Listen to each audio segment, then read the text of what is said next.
अंतकाल में उस निर्गुण निराकार तत्व की प्राप्ति की फल सहित विधि बताने के लिए आगे के 2 श्लोक कहते हैं। सर्वद्वाराणि संयम्य मनोहृदि निरुद्ध च मूर्धन्याधायात्मनः प्राणमास्थितो योग धारणाम ओमित्येकाक्षरं ब्रह्म व्याहरणमामनुस्मरन् यह प्रयाति त्यजन देहम स याति परमाम गतिम। अर्थात इंद्रियों के संपूर्ण द्वारों को रोककर मन का हृदय में निरोध करके और अपने प्राणों को मस्तक में स्थापित करके योग धारणा में सम्यक प्रकार से स्थित हुआ जो साधक ओम इस एक अक्षर ब्रह्म का मानसिक उच्चारण और मेरा स्मरण करता हुआ शरीर को छोड़कर जाता है वह परम गति को प्राप्त होता है। व्याख्या। सर्वद्वाराणि संयम्य अंत समय में संपूर्ण इंद्रियों के द्वारों का संयम कर ले, अर्थात शब्द, स्पर्श, रूप, रस और गंध, इन 5 विषयों से श्रोत्र, त्वचा, नेत्र, रसना और नासिका, इन 5 ज्ञानेंद्रियों को तथा बोलना, ग्रहण करना, गमन करना, मूत्र त्याग, मल त्याग, इन 5 क्रियाओं से वाणी, हाथ, चरण, उपस्थ और गुदा, इन 5 कर्मेंद्रियों को सर्वथा हटा ले। इससे इंद्रियां अपने स्थान में रहेंगी। मनोहृदय निरुद्ध च, मन का हृदय में ही निरोध कर ले, अर्थात मन को विषयों की तरफ न जाने दे। इससे मन अपने स्थान में रहेगा।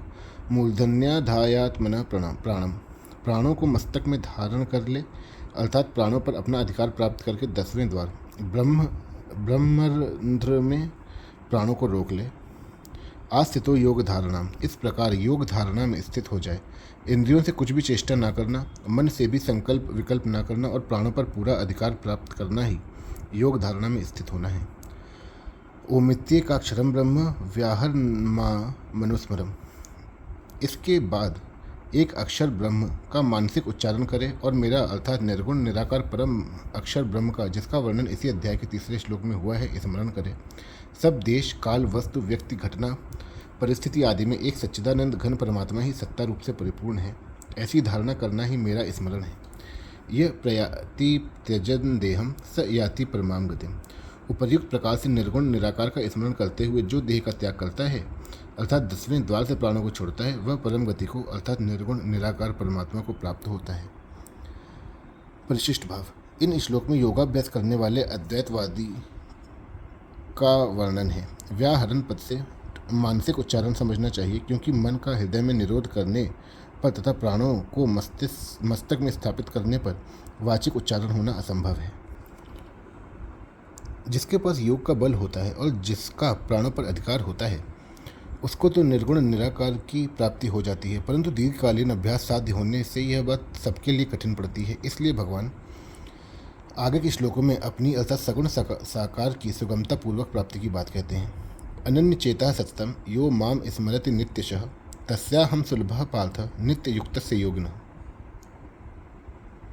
हे पृथानंदन, अनन्य चित्त वाला जो मनुष्य मेरा नित्य निरंतर स्मरण करता है, उस नित्य निरंतर मुझ में लगे हुए योगी के लिए मैं सुलभ हूँ, अर्थात उसको सुलभता से प्राप्त हो जाता हूँ।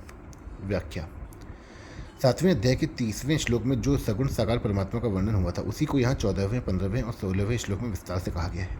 अनन्य चेता, जिसका चित्त भगवान को छोड़कर किसी भी भोग भूमि में, किसी भी ऐश्वर्य में किंचन मात्र भी नहीं जाता, जिसके अंतःकरण में भगवान के सिवाय अन्य किसी का आश्रय नहीं है, महत्व नहीं है, वह पुरुष अनन्य चित्त वाला है। जैसे पतिव्रता स्त्री का पति का ही व्रत नियम रहता है, पति के सिवाय उसके मन में अन्य किसी भी पुरुष का राग पूर्वक चिंतन कभी होता ही नहीं। शिष्य गुरु के सुपुत्र माँ बाप के परायण रहता है, उनका दूसरा कोई इष्ट नहीं होता। इसी तरह से भक्त भगवान के परायण रहता है। यहाँ अनन्य चेता पद सगुण उपासना करने वाले का वाचक है। सगुण उपासना में विष्णु, राम, कृष्ण, शिव, शक्ति, गणेश, सूर्य आदि जो भगवान के स्वरूप हैं, उनमें से जो जिस स्वरूप की उपासना करता है उसी स्वरूप का चिंतन हो, परंतु दूसरे स्वरूपों को अपने इष्ट से अलग ना माने और अपने आप को भी अपने इष्ट के सिवाय और किसी का ना माने, तो उसका अन्य की तरफ मन नहीं जाता। तात्पर्य यह हुआ कि मैं केवल भगवान का हूँ और भगवान ही मेरे हैं, मेरा और कोई नहीं है तथा मैं और किसी का नहीं हूँ। ऐसा भाव होने से वह अनन्य चेता हो जाता है। सततम यो मां स्मृति नित्यशः, सततम का अर्थ होता है निरंतर, अर्थात जब से नींद खुले तब से लेकर गाढ़ नींद आने तक जो मेरा स्मरण करता है, और नित्यशः का अर्थ होता है सदा, अर्थात इस बात को जिस दिन से पकड़ा उस दिन से लेकर मृत्यु तक जो मेरा स्मरण करता है। तस्याहम सुलभः पार्थ नित्य युक्तस्य योगिनः, ऐसे नित्य युक्त योगी के लिए मैं सुलभ हूँ। यहाँ नित्य युक्त पद चित्त के द्वारा निरंतर चिंतन करने वाले का वाचक नहीं है, प्रत्युष श्रद्धा प्रेम पूर्वक निष्काम भाव से खुद भगवान में लगने वाले का वाचक है। जैसे कोई ब्राह्मण अपने ब्राह्मणपने में स्थित रहता है कि मैं ब्राह्मण हूँ, क्षत्रिय, वैश्य आदि नहीं हूँ, वह अपने ब्राह्मणपने को याद करे या ना करे, पर उसके ब्राह्मणपने में कोई फर्क नहीं पड़ता। ऐसे ही मैं भगवान का हूँ और भगवान मेरे हैं, इस नित्य संबंध में दृढ़ रहने वाला ही नित्य युक्त है। ऐसे नित्य युक्त योगी को भगवान सुगमता से मिल जाते हैं। भगवान के सिवाय शरीर, इंद्रियां, प्राणी, मन, बुद्धि अपने नहीं हैं, केवल भगवान ही अपने हैं। ऐसा दृढ़ता से मानने पर भगवान सुलभ हो जाते हैं, परंतु शरीर आदि को अपना मानते रहने से भगवान सुलभ नहीं होते। भगवान के साथ अपनी भिन्नता तथा संसार के साथ अपनी एकता कभी हुई ही नहीं, होगी नहीं और हो सकती भी नहीं।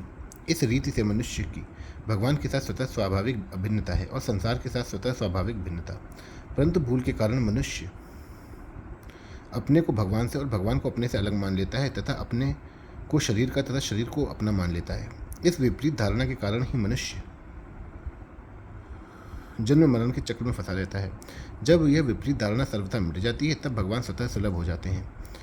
8वें से 13वें श्लोक तक सगुण निराकार और निर्गुण निराकार का स्मरण बताया गया। इन दोनों स्मरणों में प्राणायाम की मुख्यता रहती है, जिसको सिद्ध करना कठिन है। अंतकाल जैसी विकट अवस्था में भी प्राणायाम के बल से प्राणों को भ्रुवों के मध्य में स्थापित कर सकें अथवा मूर्धा दशन द्वार में लगा सकें, ऐसा प्राणों पर अधिकार रहने की आवश्यकता है। परंतु भगवान के स्मरण में यह कठिनता नहीं है, क्योंकि यहाँ प्राणों का ख्याल नहीं है। यहाँ तो भगवान के साथ साधक का स्वयं का अनादिकाल से स्वतः सिद्ध संबंध है। इस संबंध में इंद्रियां, मन, बुद्धि, प्राण आदि की जरूरत भी नहीं, अतः इसमें अंतकाल में प्राण आदि को लगाने की जरूरत नहीं है। जैसे किसी वस्तु का बीमा होने पर वस्तु के बिगड़ने, टूटने, फूटने की चिंता नहीं रहती, ऐसे ही शरीर, इंद्रियां, मन, बुद्धि सहित अपने आप को भगवान के समर्पित कर देने पर साधक को अपनी गति के विषय में कभी किंचन मात्र भी चिंता नहीं होती।